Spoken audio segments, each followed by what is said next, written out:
Hey everyone, today I'm playing the Troubled Beginning scenario, which is the first tutorial for Fallout Wasteland Warfare.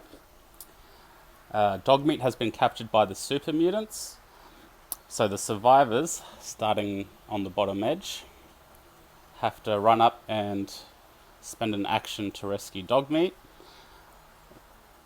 The super mutants need to clear the rest of the traps, of which there are 4, represented by the spanner icon.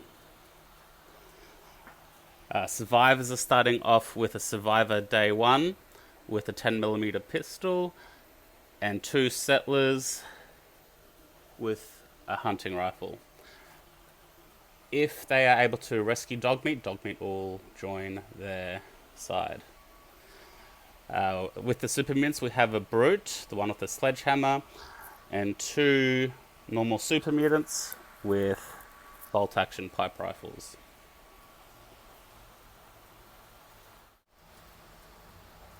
This scenario goes for 4 rounds. The super mutants win as soon as they cleared all 4 of those traps. The survivors have to rescue Dogmeat and kill the super mutants as well to win. The brute has activated first. He's too far away to get into charge, but his AI has chosen to attack, so he will move and move again, ready to take on some settlers. I activate the settler, who's going to make a beeline to save Dogmeat. The super mutant on the left activates next. He charges into the settler, gaining a extra black dice for the charge, and attacks. And he hits on 6s.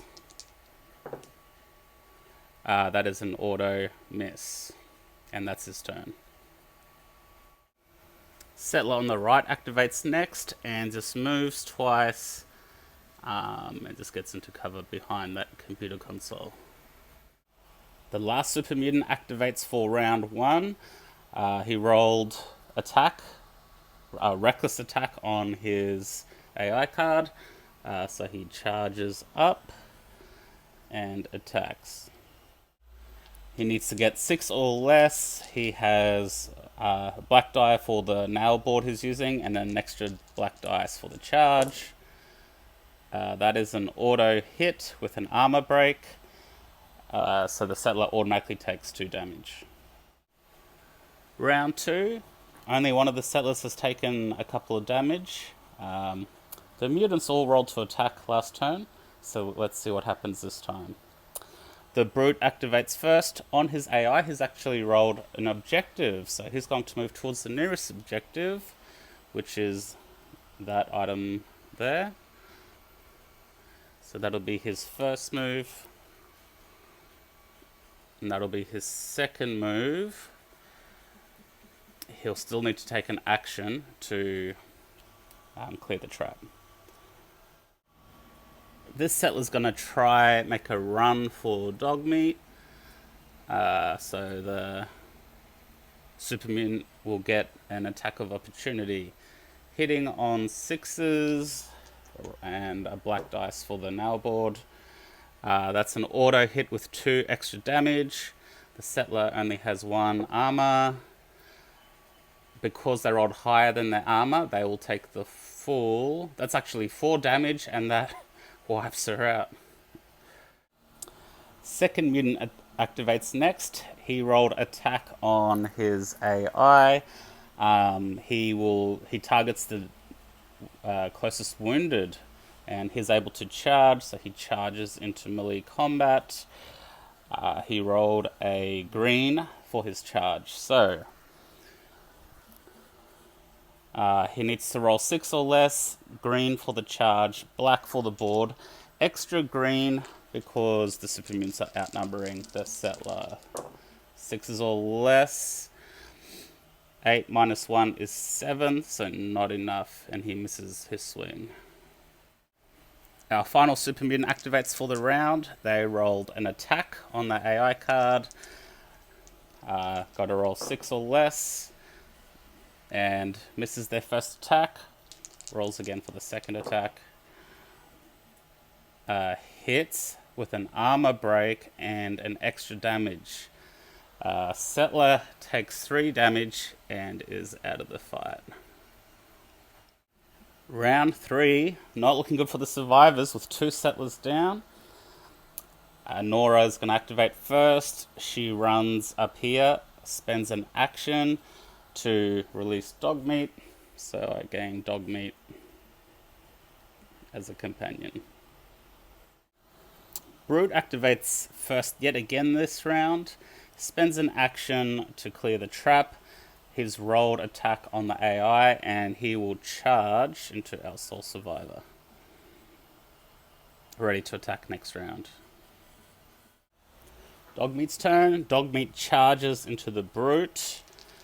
He's going to take an extra green dice to make sure he hits for his charge. So he's hitting on 6s.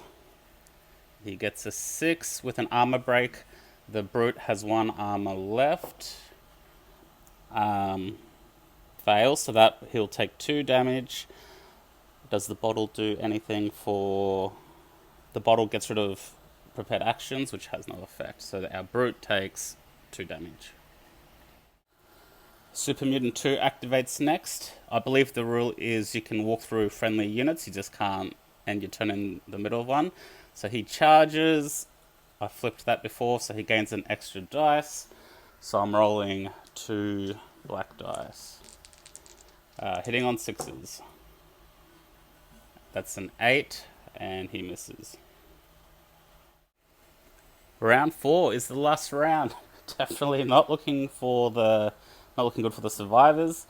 The mutants have been rolling crazy attacks on their AI. Haven't gone for the objectives at all. So let's see what happens. The brute has activated first. He has an extra green dice from his charge from last time. And now, I've been forgetting the rule. He rolls an extra black dice because he's got a strength of 8. So he will be, although it's my first melee attack, so he rolls 2 yellow, a black, and a green for the charge. Hitting on 8s. 10 minus 1 is 9. Not a hit. Misses his first attack. Success with a quick action. Takes out 1 armor.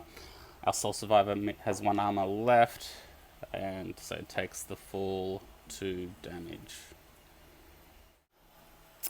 The Brute's AI card said he targets the nearest. Since it was a tie, I rolled a dice. 1, 2 was the sole survivor. 3, 4 was Dogmeat. So it's actually, and I rolled a 4, so Dogmeat takes the 2 damage. Nora's going to go next. She's going to fire her 10mm pistol. Because it's at blank range, it's at -2, so she's only going to hit on 3. That is an auto hit. And I'll just see if she hits again for a second attack. 5 minus 1 is 4, close but not enough.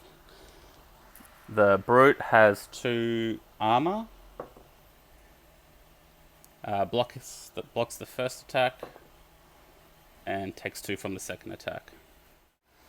This time the Aviator model activates next, and he actually rolled an objective, so he's going to move twice and get into contact with that item. Too bad it is the last round. Our sole survivor will get an attack of opportunity, only hitting on 3s. 5 is a miss. Dogmeat activates and attacks the Brute. I just rolled, so he's actually hit, auto hit, with extra damage and 2 armor breaks. So the Brute takes 3 damage. He has 1 damage remaining. That's the end of round 4, so it was a draw. The super mutants failed to clear the other traps, and the survivors failed to kill the mutants.